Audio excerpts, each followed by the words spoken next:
Hello ആ മാറ്റ് കുറവാ. നമ്മൾ ഇവിടുന്ന് വാങ്ങി സാറിനാ? ഓ അതെയാ, ബാങ്കിൽ വെക്കാൻ നോക്കുമ്പോൾ അവിടുന്ന്. മാഷാ? ശരി ശരി, മാഷ് വന്നു വന്നാൽ വൈകുന്നേരം ഇങ്ങോട്ട് വന്നു, ഞാൻ നോക്കിക്കോളൂ. ഓക്കെ ഓക്കെ ശരി. ബൈജോടാ എന്താ പ്രശ്നം? അത് നമ്മളെ മാഷാന്നേ, ഇവിടുന്ന് വാങ്ങിയ സ്വർണ്ണം ഒരു ബാങ്ക് പണയം വെക്കാൻ പോകുമ്പോൾ മാറ്റ് കുറവ്. എനിക്ക് തോന്നുന്നു 18 സ്വർണ്ണം ആണെന്ന് തോന്നുന്നു ഇവിടുന്ന് വാങ്ങിയത്. മാഷ ഭാര്യയായിരിക്കും വാങ്ങിയിട്ടുണ്ടാവുക, മാഷ്ക്ക് ഇതിനെപ്പറ്റി അറിയില്ലല്ലോ. ഏതായാലും കുറച്ച് കഴിഞ്ഞിട്ട് വരാൻ വേണ്ടി ഞാൻ പറഞ്ഞിട്ടുണ്ട്, അതൊന്ന് ക്ലിയർ ആക്കി കൊടുത്തേ. വീട്ടിലുണ്ടെങ്കിൽ അത് കാര്യം പറഞ്ഞു കൊടുത്തോ, എത്രയേ ഉള്ളൂ. ഞാനേ രാവിലെ ഒന്നും കഴിച്ചിട്ടില്ല, ഇന്ന് ഓളായിട്ട് ചെറിയ ഉടക്ക്, അതുകൊണ്ട് ഇന്നത്തെ ഭക്ഷണം ഹോട്ടലിലാണ്. ഞാൻ അതിൽ പോയിട്ട് കുറച്ച് ഭക്ഷണം കഴിച്ച് വരട്ടെ. പ്രകാശിൽ നല്ല മസാല ദോശ ഉണ്ടല്ലോ രാവിലെ തന്നെ, ഉണ്ടാവില്ലേ? എന്നാൽ പിന്നെ ഞാൻ അത് കഴിക്കട്ടെ. ഓക്കെ.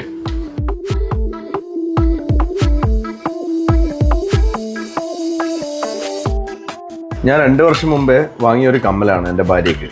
പക്ഷേ ബാങ്കിൽ പണയം വെക്കാൻ വേണ്ടി പോയപ്പോൾ അവർ പറഞ്ഞു ഇത് സ്വർണ്ണമല്ലാന്ന്. മാഷല്ലേ, ബൈജോട്ടൻ പറഞ്ഞിട്ടുണ്ടായിരുന്നു നിങ്ങൾ വരുമെന്ന്. ഞാൻ അവനെ വിളിച്ചിനായിരുന്നു. എന്താ ഇതിങ്ങനെ പറ്റി? മാഷ ഇത് സ്വർണം തന്നെയാണ്, ഇവിടുന്ന് വാങ്ങിയതാണ്, ഇവിടുത്തെ സീലുണ്ടല്ലോ. നിങ്ങളുടെ സീലുള്ള സാധനമാണെങ്കിൽ പിന്നെ എങ്ങനെയാണ് ഇത് മാറ്റി പറഞ്ഞത്? ഈ മാറ്റി പറഞ്ഞ സാധനമാണോ നിങ്ങൾ ഇവിടെ വെക്കല്? മാഷ ഇത് 18 ക്യാരറ്റ് ആണ്, മാറ്റ് കുറവ് തന്നെ ഉണ്ടാവുക. ഞാൻ ഇവിടുന്ന് വാങ്ങിയത് 916 പിന്നെ എങ്ങനെ 18 ക്യാരറ്റ് ആയത്?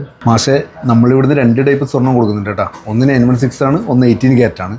മാഷ് വാങ്ങിയത് 18 ക്യാരറ്റ് ആണ് കേട്ടോ. ഞാൻ ഇവിടുന്ന് 18 ക്യാരറ്റ് സ്വർണ്ണമല്ല വാങ്ങിയത്, ഞാൻ 916 സ്വർണ്ണമല്ല വാങ്ങിയത്, എനിക്ക് ഉറപ്പുണ്ട്. മാഷ ഇത് 18 ക്യാരറ്റ് തന്നെയാണ്, ഇതിൽ സീലും കാര്യങ്ങളൊക്കെ ഉണ്ടായിരുന്നു. മാഷ് ഇത് നോക്കിയിട്ടുണ്ടായിരുന്നില്ല? ഞാൻ 10-20 വർഷമായിട്ട് ഇവിടുന്ന് സ്വർണം വാങ്ങുന്നതാണ്. ഞാൻ നിങ്ങളോടുള്ള വിശ്വാസം കൊണ്ട് ഞാൻ ഈ സീലും കാര്യങ്ങളൊന്നും ഞാൻ നോക്കിയിട്ടില്ല. ഹലോ ചോദിച്ചാ വൈജോട്ടാ, ആ മാഷ് വന്നിട്ടുണ്ട്. അപ്പോൾ വന്നിട്ടുണ്ടാ? ചെറിയ പ്രശ്നമാണ്, അപ്പോൾ വൈജോട്ടൊന്ന് പെട്ടെന്ന് വരണേ. ഞാൻ ഇപ്പത്താം. ബാങ്കിൽ പണയം വെക്കാൻ പോയപ്പോഴാണ് നിങ്ങളെ തട്ടിപ്പ് എനിക്ക് മനസ്സിലായത്. മാഷെ ഇതിൽ തട്ടിപ്പും കാര്യങ്ങളൊന്നും ഇല്ല. 18 ക്യാരറ്റ് സ്വർണ്ണം നല്ല സ്ട്രോങ് ആയതുകൊണ്ട് ഇപ്പം എല്ലാവരും ഇതാ വാങ്ങിക്കുന്നത്. എല്ലാവരുടെ കാര്യമൊന്നും എനിക്കറിയണ്ട. ഞാൻ വാങ്ങിയത് 916 ആണ്. അതെങ്ങനെ 18 ക്യാരറ്റ് ആയതെന്ന് മാത്രം നിങ്ങൾ പറഞ്ഞാൽ മതി. മാഷ് വാങ്ങിയത് 18 ക്യാരറ്റ് തന്നെയാണ്, മാഷിന് ഓർമ്മയിലായിട്ടായിരിക്കും. മാഷെ, അന്ന് തന്ന ബില്ലുണ്ടാവില്ലേ കയ്യിൽ, അത് നോക്കിയ കാര്യം മനസ്സിലാവില്ലേ? ഇത് വാങ്ങിയിട്ട് 2 വർഷമായില്ലേ, ബില്ലൊക്കെ എവിടെയും കളഞ്ഞു പോയിട്ടുണ്ടാവും. നിന്നോടുള്ള വിശ്വാസം കൊണ്ടാണ് ഞാനിവിടെ സ്വർണ്ണം വാങ്ങില്ലേ. 2 വർഷം മുമ്പ് ഞാനിവിടുന്ന് വാങ്ങിയ 916 സ്വർണ്ണമായത്. ഇപ്പോൾ ഇവർ പറയാ ഞാനിവിടുന്ന് വാങ്ങിയത് 18 ക്യാരറ്റ് സ്വർണ്ണമാണ്. അതെങ്ങനെയാ അത് ശരിയാകുക? മാഷെ ഞാൻ നോക്കട്ടെ ഷെബിറ. മാഷേ ഇത് 18 ക്യാരറ്റ് സ്വർണ്ണം തന്നെയാണല്ലോ. മാഷ് 18 ക്യാരറ്റ് അല്ലേ വാങ്ങിയത്? ബൈജു, 2 വർഷം മുമ്പേ 916ൻ്റെ ഒരു കമ്മൽ ഞാൻ ഇവിടുന്ന് വാങ്ങി. ഭാര്യയ്ക്ക് ഇഷ്ടപ്പെടാത്തത് കൊണ്ട് 2 ദിവസം കഴിഞ്ഞ് ആ സാധനം വന്നിട്ട് ഞാൻ ഇവിടെ മാറ്റി. അപ്പോഴാണ് ഈ ചതി പറ്റിയിട്ടുള്ളത്. മാഷെ, നമ്മളങ്ങനെ ചതിക്കേണ്ട ആവശ്യമൊന്നുമില്ല. പിന്നെ അതിൻ്റെ മുകളിൽ സീലും കാര്യമെല്ലാം ഉണ്ടല്ലോ. അല്ല, മാഷ്ക്ക് അത് ബില്ല് തന്നിട്ടുണ്ടാവുമല്ലോ. അതാ എനിക്കൊരു അബദ്ധം പറ്റിയിട്ടുള്ളത്. നിങ്ങളോടുള്ള ഒരു വിശ്വാസം കാരണം ബില്ല് ഞാൻ സൂക്ഷിച്ചിട്ടില്ല. ഇനി എൻ്റെ കയ്യിൽ തെളിവോ കാര്യമൊന്നുമില്ലല്ലോ. ഇനിയെല്ലാം നിങ്ങൾ പറയും പോലെയല്ലേ കാര്യങ്ങൾ.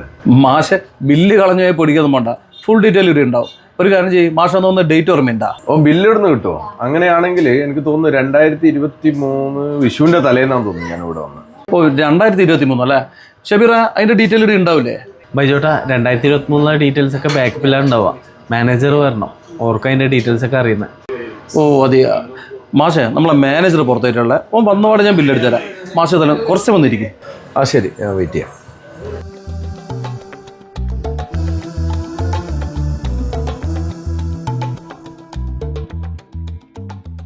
മാഷെ ബില്ല് ഉണ്ട് കേട്ടോ, അന്നത്തെ ഡേറ്റിലെ ബില്ല് നോക്കിയാട്ടെ ഒന്ന്. മാഷെ ഇതാ 2 ബില്ലാണ് ഉള്ളത്.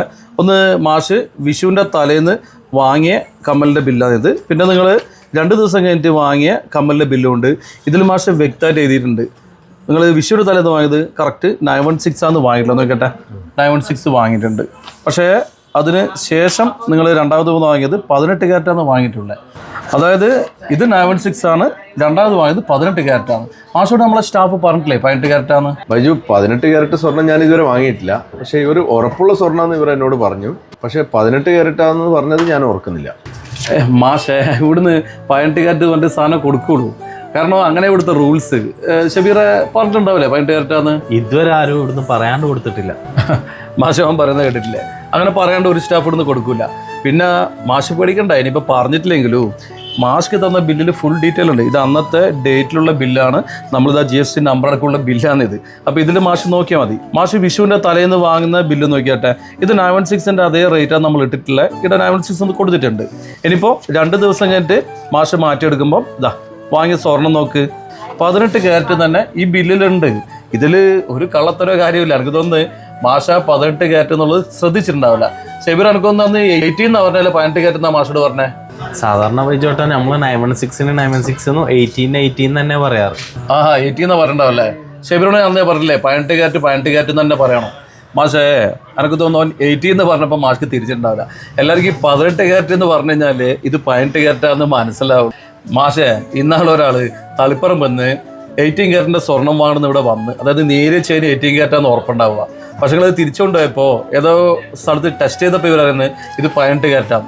അപ്പോൾ 18 ക്യാരറ്റ് എന്ന് കേട്ടപ്പോൾ ഒരാകെ ബേജാറായിപ്പോയി. എന്നിട്ട് അവർ വന്നിട്ട് മാറ്റിയിട്ട് 916ൻ്റെ മാറ്റിയിട്ട് പോയത്. അപ്പോൾ അവർക്ക് 18 18 ക്യാരറ്റ് അറിയില്ലെന്നല്ല, മിക്കവാറും ശ്രദ്ധിച്ചിട്ടുണ്ടാവില്ല. എനിക്കൊന്ന് മാഷും ഈ 80 എന്ന് പറഞ്ഞതുകൊണ്ട് മാഷ് ചിലപ്പോൾ ശ്രദ്ധിച്ചിട്ടുണ്ടാവില്ല എന്ന് എനിക്ക് തോന്നുന്നു. മാഷെ ചിലപ്പോൾ അങ്ങനെ ആവാനായിരിക്കും ചാൻസ്. 2 വർഷമായില്ലേ. പക്ഷെ ബൈജു, ഞാൻ ആദ്യം വാങ്ങിയത് 916 അല്ലേ, പിന്നെ 80 വാങ്ങുന്നത് എനിക്ക് നഷ്ടമല്ലേ? ഈ സ്വർണം എന്ന് പറഞ്ഞാൽ ഈ സംശയം തീരൂല. മാഷ് നോക്കിയിട്ട് ഈ ബില്ലിൽ ഞാൻ സിമ്പിളായിട്ട് പറഞ്ഞുതരാം. മാഷ് അന്ന് ആദ്യം വാങ്ങിയ തൂക്കം കണ്ട 916 3.50 ഗ്രാമാണ് വാങ്ങിയിട്ടുള്ളത്. മാഷ് രണ്ടാമത് വാങ്ങിയ തൂക്കം കണ്ട 3.90. അതായത് മാഷ് അത് തന്ന് വാങ്ങുമ്പോൾ സ്വർണ്ണം അധികം കിട്ടുകയും ചെയ്ത്, മാത്രമല്ല അധികം വരുന്ന പൈസയുണ്ട്. കാരണം 916ന് വില അധികമുണ്ട്, 18 ക്യാരറ്റിന് വില കുറവാണെന്നല്ല. അപ്പോൾ ബാക്കി വരുന്ന പൈസ ഞാൻ മാഷ്ക്ക് തന്നിട്ടുണ്ട്. ബൈജു അങ്ങനെയാണോ? എന്നാ ബില്ല് നോക്കട്ടെ. മാഷ ഇത് ഒറിജിനൽ ബില്ലാണ്, ഡ്യൂപ്ലിക്കേറ്റ് ഒന്നല്ല കേട്ടാ. ബൈജു, ഞാനൊരു മാഷാണ്. ഇത് ഒറിജിനൽ ബില്ലാണെന്ന് എനിക്ക് ഒറ്റ നോട്ടത്തിൽ തന്നെ മനസ്സിലായി. അല്ല മാഷ, സ്വർണത്തിന്റെ കാര്യമല്ലേ, എത്ര പറഞ്ഞാലും ചില ആൾക്കാർ സംശയം തീരൂല. ഞാൻ അതുകൊണ്ട് പറഞ്ഞതേ ഉള്ളൂ. ബൈജുവിന് എനിക്ക് സംശയമൊന്നുമില്ല. ഞാൻ 10-20 വർഷമായിട്ട് കാണുന്നതല്ലേ. ആ ബാങ്കിൽ നിന്ന് മാറ്റൂർ വന്നൊക്കെ പറഞ്ഞപ്പോൾ ആളുകളെ കൂട്ടത്തിൽ നിന്ന് ആകെ ഒരു വിഷമായി പോയി. ആ സമയത്ത് ബൈജുവിനെ ഞാൻ സംശയിച്ചു പോയി. എന്തായാലും മാഷ് സംശയം മാറിയല്ല. പിന്നെ ഈ കാര്യം ഇവിടെ വന്ന് പറഞ്ഞത് വളരെ ഉപകാരം കേട്ടാ. ഇല്ലെങ്കിൽ മാഷ് മനസ്സിൽ വെച്ചിറക്കില്ലെങ്കിൽ മാഷ് എപ്പോൾ തന്നെ ഒരു കള്ളനായിട്ടാണ് കാണുക. ബൈജു, ഞാനൊരു മാഷാണ്. എന്ത് കാര്യവും നേരിട്ട് ബോധ്യപ്പെട്ടാലേ ഞാനത് വിശ്വസിക്കൂ.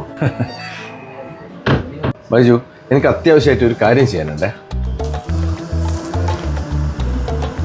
എന്നാ മാഷ പറ്റിയേ? ബൈജു, എനിക്കൊരു തെറ്റ് പറ്റി. ഞാൻ ഈ കാര്യം മാഷ്മാരെ ഗ്രൂപ്പിലേക്ക് ഇട്ടിരുന്നു. അതൊന്ന് ഞാൻ ഡിലീറ്റ് ആക്കട്ടെ. എൻ്റെ മാഷ അങ്ങനെ ഒരു കാര്യം ചെയ്താ മാഷ അത് വേണ്ട ഡിലീറ്റ് ആയിക്കോ. ആരെയും കണ്ടിട്ടുണ്ടെങ്കിൽ നമുക്കല്ലേ മോശം. കണ്ടാലും കുഴപ്പമില്ല ബൈജു. ഞാൻ വരുന്ന വഴിക്ക് 4-5 ആളോട് ഇക്കാര്യം സംസാരിച്ചു. അവരാരും ഇതൊന്നും വിശ്വസിച്ചില്ല. പിന്നെ നിന്നെപ്പറ്റി എല്ലാവർക്കും നല്ല അഭിപ്രായമാണല്ലോ. മാഷെ അത് പിന്നെ പറഞ്ഞുകൂടാ, എല്ലാവരും ഒരുപോലെ ഒന്നും ആയിരിക്കില്ല. ചിലപ്പം ആരെങ്കിലും നമ്മളെ തെറ്റിദ്ധരിച്ചിട്ട് അങ്ങനെ പറഞ്ഞു പാടിക്കഴിഞ്ഞാല് നമ്മുടെ സ്ഥാപനത്തിലെ മോശം. മാഷെ വേഗം ഒന്ന് ഡിലീറ്റ് ആയിക്കളാ. ഇതാ ഞാൻ ഡിലീറ്റ് ആക്കി. ഞാൻ ഇത് 2 ആളെ കണ്ടിട്ടുള്ളൂ. അവരെ ഞാൻ പേഴ്സണലായിട്ട് വിളിച്ചിട്ട് ഞാൻ സംസാരിച്ചോളാം. മാഷെ ആ 2 ആളിപ്പം 100 ആളൊക്കെ പറഞ്ഞിട്ടുണ്ടാവും. ഈ സോഷ്യൽ മീഡിയൻ്റെ എല്ലാം കാലല്ലേ. മാഷെ എന്തായാലും വേഗം ഒന്ന് വിളിച്ച് പറഞ്ഞേ. നമ്മൾ ചെയ്യാത്ത കുറ്റത്തിന് വെറുതെ ശിക്ഷിക്കപ്പെടും പോലെ ആയിപ്പോവും. ഇല്ല ബൈജു, അവരെ ഞാൻ ഇപ്പം തന്നെ വിളിച്ചോളൂ. എന്നെ കൊണ്ട് ഒരു മോശവും ബൈജുവിനുണ്ടാവില്ല. സാറില്ല മാഷെ, ഏതായാലും മാഷ് വീട്ടിൽ പോയിട്ട് വിളിച്ചാൽ മതി. ഏതായാലും മാഷ വിലപ്പെട്ട സമയം പ്രത്യേകം അങ്ങനെ നിങ്ങത്തോളം വന്നതല്ലേ. മാഷ ഏതായാലും ഈ ബില്ല് ഒന്നുകൂടി ഒന്ന് വീട്ടിൽ പോയി ചെക്ക് ചെയ്തോ. എന്തെങ്കിലും ഡൗട്ട് ഉണ്ടെങ്കിൽ എന്നെ ഒന്ന് വിളിച്ചാൽ മതി. പിന്നെ മാഷ് പോകുന്നതിന് മുമ്പ് ഇതാ ഈ പെന്നൊന്ന് വെച്ചോ. നമ്മളിവിടെ വന്നാൽ ആരും നമ്മൾ വെറും കൈയോടെ വിടില്ല. ഇതുകൂടി മാഷകരം നിൽക്കട്ടെ. ഓക്കെ, എന്നാൽ പിന്നെ ശരി ബൈജു. എനിക്ക് വീട്ടിൽ പോയിട്ട് കുറച്ച് തിരക്കുണ്ട്. ഞാൻ ഏതായാലും ഒന്ന് വീട്ടിൽ പോയിട്ട് ഒന്ന് ബില്ല് ചെക്ക് ചെയ്തിട്ട് രാത്രി ബൈജുവിനെ ഒന്നുകൂടി വിളിക്കാം. ആയിക്കോട്ടെ മാഷ, അതിനെന്താ. എന്തായാലും എന്തെങ്കിലും സംശയം ഉണ്ടെങ്കിൽ എന്നെ വിളിക്കണം കേട്ടാ. മനസ്സിലാക്കി ചെന്നേക്കറേ. ശരി മാഷ, എന്നാല് ഓക്കെ ശരി. ബൈജോട്ടാ, മാഷിന്റെ സംശയം തീർന്നിട്ടില്ല തോന്നൂട്ടാ. സ്വർണത്തിന്റെ കാര്യത്തില് ഷെബീറെ സംശയം അത്ര പെട്ടെന്ന് തീരൂല. ഈ സ്വന്തക്കാരും ബന്ധുക്കളും വരെ തെറ്റുന്നത് ഈ സ്വർണത്തിന്റെ കാര്യത്തിലാ. പിന്നെ ഇപ്പൊ സ്വർണ്ണ വിലയുടെയുള്ള അങ്ങ് ഹൈയിലുള്ള, അപ്പൊ സംശയം ഹൈ ലെവലായിരിക്കും. അത്ര പെട്ടെന്നൊന്നും തീരൂല ഷെബീറെ. ബൈജോട്ടാ, ഷെബീറിന്റെ ഭാര്യയുടെ സ്വർണം വിറ്റിട്ടാണ് ഇപ്പൊ പുതിയ വീട് എടുക്കുന്നത്. അപ്പോൾ ആ പൈസയിൽ ഷെബീർ വേറെ ആയിരിക്കും കൊടുത്തു. ഇപ്പം എടുക്കുന്ന വീട് ചെറുതാന്ന് പറഞ്ഞിട്ടാണ് ഷെബീറിന്റെ ഭാര്യ പ്രശ്നമാക്കുന്നത്. അല്ല വിശേഷ, ഷെബീർ ഇടക്കിടക്ക് മലപ്പുറത്തേക്ക് ഒരു പോക്കുണ്ട്. ഇനി ആടെക്കാനും വലിയ വീടുണ്ടാമോ?